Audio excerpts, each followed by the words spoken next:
what the fuck? Yeah, I turned the alert off, so it won't go off.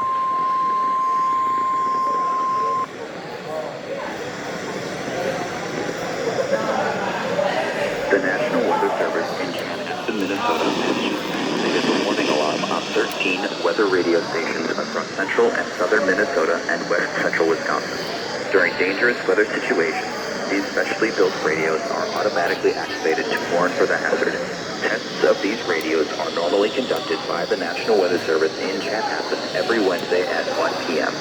If severe weather threatens the area near the normal testing time, the test will be postponed until the next good weather day. The warning alarm will be activated for selected watches, warnings, and statements affecting central and southern Minnesota and west central Wisconsin. This concludes the test of the warning system. We now return to normal programming.